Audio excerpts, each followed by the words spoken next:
안녕하십니까. 매일 아침 조간신문의 주요 기사를 딱딱 풀어서 해석해드리는 조간딱풀 5월 31일 월요일에 인사드립니다.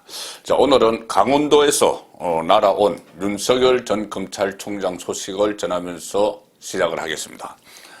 서울 외에 각 지역에서 발행되는 일간지들이 있죠. 일간지들이 있는데 이 일부를 제외하고는 대부분이 오전 한 11시쯤 돼야지 이 서울 도심에 배달이 됩니다. 그래서 저는 그 인터넷을 통해서 매일 아침 이 소식을 전해드리기 위해서 전국의 지방지 중에서 주요 기사들을 검색을 하는데, 오늘 강원일보 일면톱, 강원도에서 발행되는 강원일보 일면톱 기사는 아닙니다. 강원일보에 윤석열 전 총장의 강원도 강릉 방문 기사가 실렸습니다.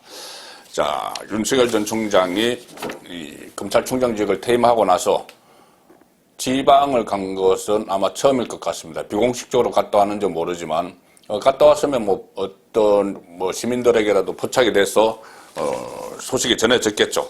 첫 방문인데 이 강릉 방문이 왜 의미를 갖느냐 하면은, 강릉에서 지금 국민의힘 중진 의원이죠. 얼마 전에 복당을 했던 사선 권성동 의원과 회동을 해서 식사를 같이 했다. 그것 때문에 관심을 갖습니다.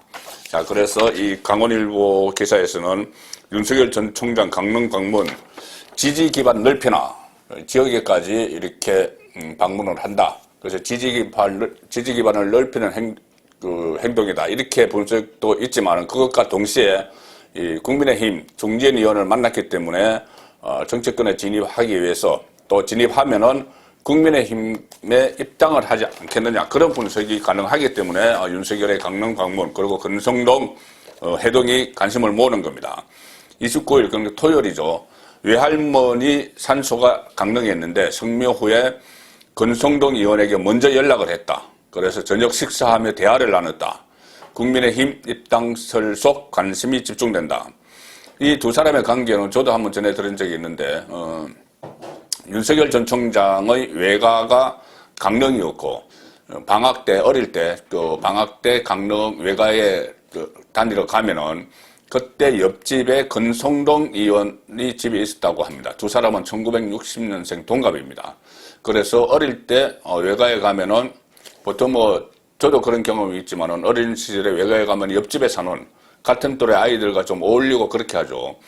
그런 관계였다고 합니다. 두 사람이. 그래서 특히 강릉은 윤석열 전 총장의 외가가 있는 곳인데, 국민의힘 사선 중진 권성동을 만나 장시간 대화를 나눈 것으로 확인됐다. 강릉에 도착해서 외가 친인척들과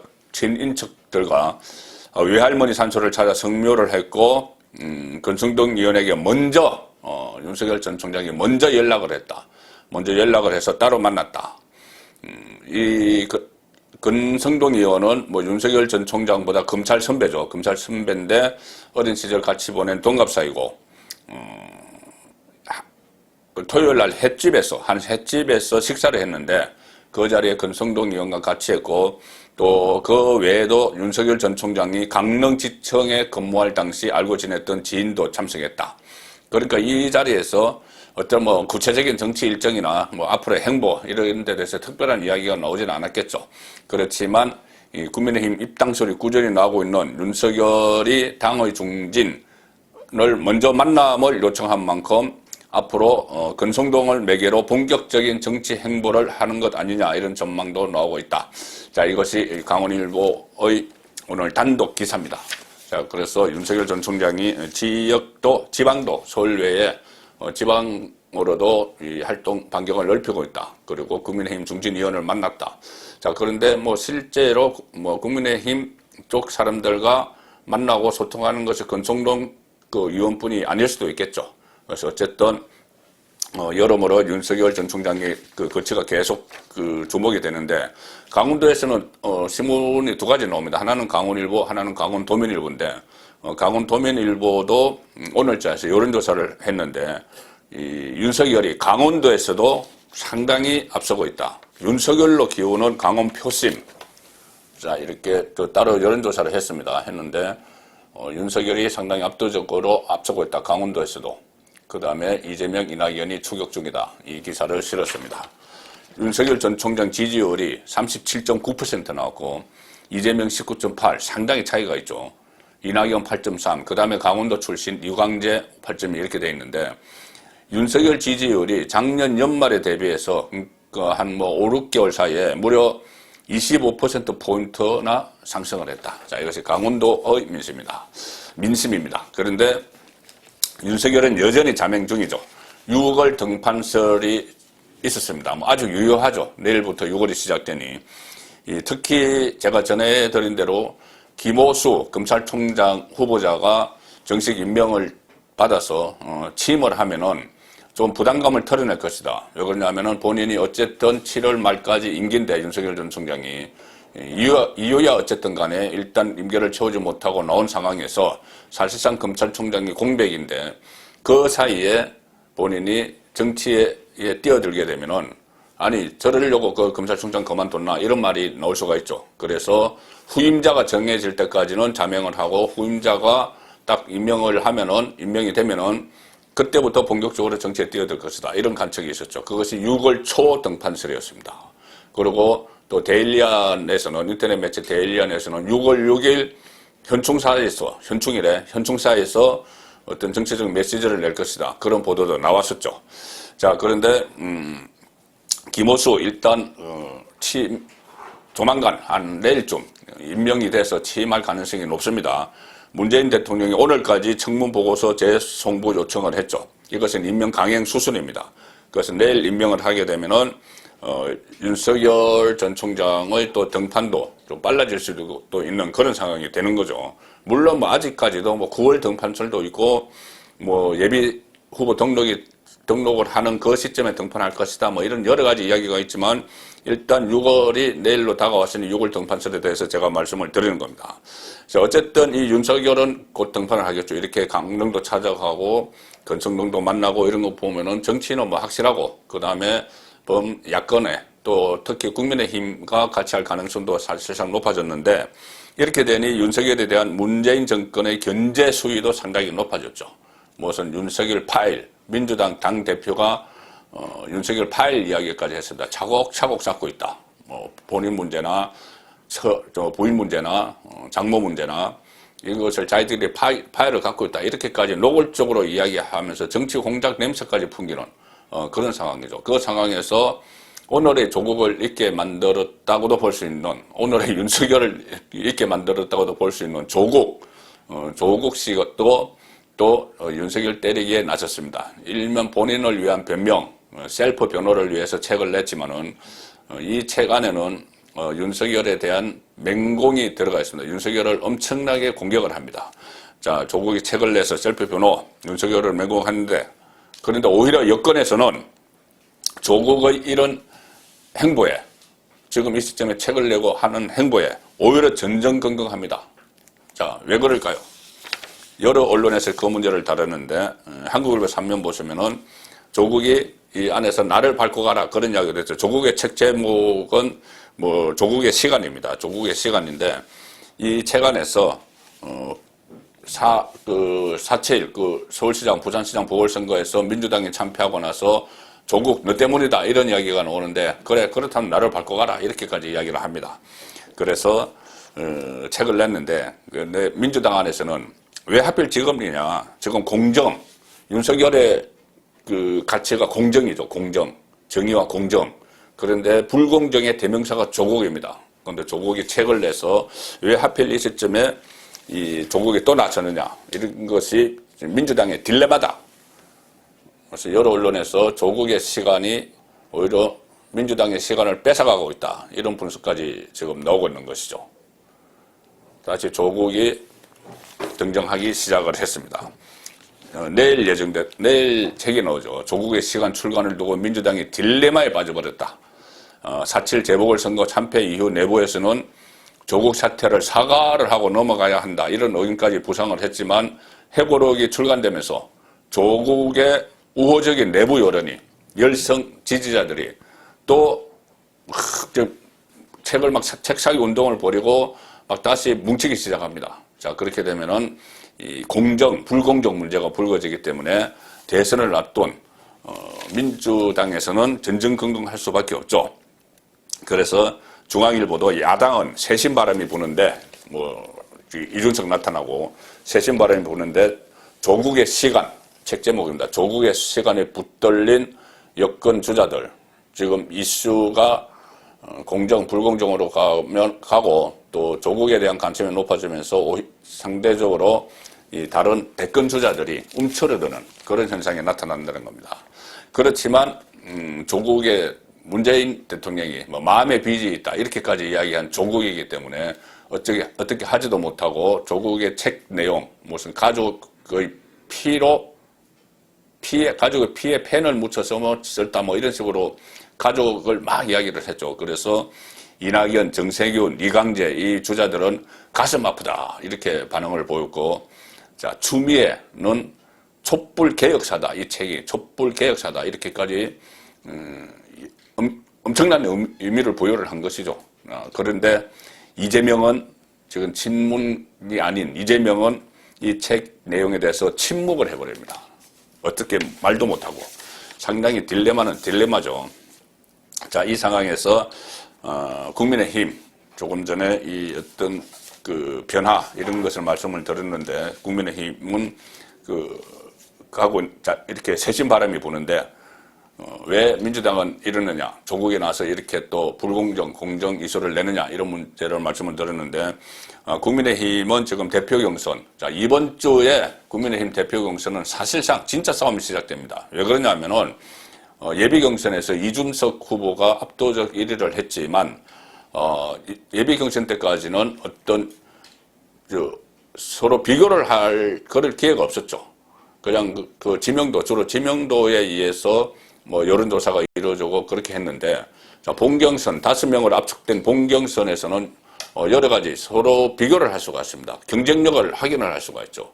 5번의 지역별, 권역별 순회 합동연설회가 열리고 또 5번의 TV 토론회가 있습니다. 벌써 어제 광주에서 1차 토론회가 열렸죠. 그리고 이번 주가 사실상 이 슈퍼위크입니다. 왜 그러냐면은 대의원 70%를 차지하는 그 선거인단 그 32만 명이 되는데, 그 중에서 영남 지역에 거주하는 대의원이 약 절반이 넘습니다. 대구, 경북에 30%나 있고 또 부산, 울산, 경남에 20% 정도가 있죠. 그리고 이 수도권에 거주하는 대의원들 중에서도 영남 출신들이 많기 때문에, 출향 인사들이 많기 때문에 이 영남 연고를 따지면 전체의 3분의 2가 영남 연고가 있는 대의원이다. 그래서 이 영남 당원들의 표심이 상당히 중요한데, 이번 주에 대구, 경북, 그리고 부산, 울산, 경남 합동 연설회가 있습니다. 자, 그래서 싸움은 지금부터다 이런 말이 나오는 것이고, 오늘 당장 그 TV 프로 100분 토론에서 5사람의 토론을 벌입니다. 그러면은 비교 5위가 좀 확인이 되겠죠. 그리고 이번 주 수요일에 부산, 울산, 경남, 목요일에 대구, 경북에서 합동 연설회가 있기 때문에 여기서 승부의 분수령이 되지 않겠느냐. 자, 그런 상황인데 여전히 이준석은 상당히 앞서고 있습니다. 이 국민일보는 3면을 보시면은 이 앞서고 있으니 중진들을 오히려 포위를 하는, 중진들 그 4명의 후보 다 합하면은 5선이 2명, 4선이 2명이기 때문에 18선이죠. 근데 이준석은 아직 국회의원 한 번도 안 했어요. 0선입니다. 그래서 국민일보가 제목을 이렇게 보고 왔습니다. 18선이 0선 포위한 형국이다. 근데 어제 강주 합동연설에서 이준석은 본인이 85년생이다, 젊다, 이것을 상당히 많이 강조를 했습니다. 자, 젊은과 노장의 대결, 이 구도를 지금 만드는 것이죠. 국민의힘 당권주자 합동연설에서 나경원은 통합을 강조를 하고 주호영은 경륜을 강조를 했는데, 이준석의 연설은 처음에 시작할 때 저는 1985년생입니다 이렇게 시작해서 마지막에 저는 젊습니다 이렇게 끝났다. 젊음을 강조를 합니다. 그리고 중진들은 경륜을 내세우고 있죠. 자, 그런데 이 상당히 후유 정도 예상이 됩니다. 이 경선이 끝나고 나면. 왜 그러냐면은 이준석 후보가 그 이야기를 했죠. 탐욕스러운 선배들 이렇게 몰아붙이면서 특히 2사람을 겨냥을 한 겁니다. 2위, 3위를 차지했던 예비경선에서 나경원, 주호영을 겨냥을 해서 탐욕스러운 선배들 이렇게 이야기하고 크게 심판하겠다 이러니 이 본인이 당권을 잡으면은 뒤집어 놓겠다는 이야기죠. 발칵 뒤집겠다. 어떻게 보면 뭐 썰어버리겠다. 이런 뉘앙스로 들립니다. 크게 심판을 하겠다. 이렇게 했기 때문에. 자, 그래서 원래 당내 경선은 훈훈해야 되는데 그 하기에 한 그런 측면도 있어야죠. 어차피 같은 편인데 그 같은 편에서 대표 선수 뽑는 건데 뭐 죽기 살기로 그렇게 하면 안 됩니다. 뭐 크게 심판하겠다 이런 말 나오면 안 되죠. 그런데 이런 말이 지금 나오기 시작했기 때문에 상당히 지금 경선이 냉랭하게 전개가 되고 있습니다. 자, 조선일보 오면 보시면은 위에는 어제 강주 분위기를 전했고 아래 보시면은 나경원, 주호영 그리고 이준석이 뭐 사진 촬영을 하는데 서로 뭐 손을 맞잡거나 이러지도 않고 냉랭하게 멀뚱멀뚱 쳐다보고 자, 그런 모습을 보였다는 겁니다. 당의 중심과 신예 서로 멀뚱멀뚱 쳐다보는 이런 모습을 보였다고 하니 후유증이 우려가 되는 것이죠. 한쪽이 당권을 잡으면은 상대방에 대해서 어떤 배척을 하는 그런 일들을 벌이겠죠. 자, 중앙일보는 또 유승민계 논란을 다뤘습니다. 유승민계 논란. 그 이준석이 사흘 만에 또 후원금 1억 5천만 원 이 후원금 돌풍도 일으켰는데 유승민계의 논란은 더 커진다. 유승민계 왜 유승민계라고 이렇게 이준석을 중진들이 그 지목을 하는지 그 이유를 지금 설명을 해놨습니다. 저도 한번 소개를 드린 그 내용인데 2011년 12월에 이준석이 한나라당 국민의힘 정신이죠. 그게 비상대책위원회로 발탁이 됐습니다. 그때 비대위원장은 박근혜 전 대통령이었죠. 그런데 2010년 9월에 한나라당에서 출당이 됐던 강용석 전 의원이 그때 비대위원 이준석이 비대위원이 되니 이렇게 이야기합니다. 이준석 아버지가 유승민 의원과 친구다. 그리고 유승민 아바타를 대신 심어놨다. 이렇게 주장을 했죠. 그 이유는 2004년 6월에서 8월 사이에 당시 유승민 의원실에서 국회의원실에서 이준석이 인턴을 지낸 경력을 끄집어낸 것이다. 그리고 또 이준석이 바른미래당 최고위원일 때 2019년 12월에 한 유튜브 채널에서 21대 국회에 바라는 점이 뭐냐 이렇게 물어보니 내가 있는 당이 압승해가지고 바른미래당 나중에 유승민 대통령 만들고 이렇게 이야기했기 때문에 유승민계라고 불리는 이유가 됐다. 자, 이렇게 중앙일보가 분석을 합니다. 자, 앞으로 이번 1주 동안 이준석 돌풍이 그대로 이어질지 아니면 이 어떤 또 중진들의 합종연행 사실 이 합종연행이라는 게 영선 국회의원 한 번도 하지 못한 이준석을 꺾기 위해서 5선 4선들끼리 서로 뭐 후보 단일화를 하고 여론조사를 통해서 한 명을 선출하고 이것은 상당히 명분이 없죠. 명분 없는 이런 상황이기 때문에 지금 그 국민의힘 주변에서 나오는 이야기는 누군가 한 사람은 특히 2위, 3위를 기록했던 나경원, 주호영 중에 누군가 한 사람은 본인이 이 상태에서 이준석 체제가 출범을 하면은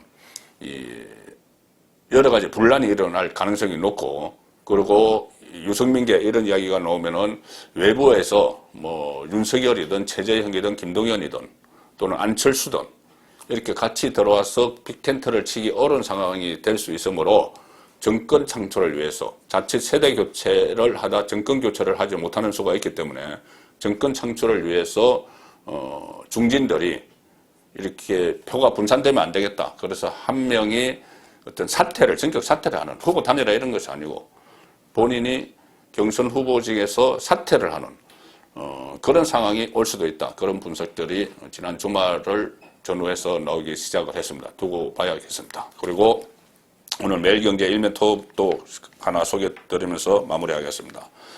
또 대선을 겨냥해서 돈 풀기가 시작이 됩니다. 추석을 앞두고 8월 달쯤에 재난지원금을 또 살포를 합니다.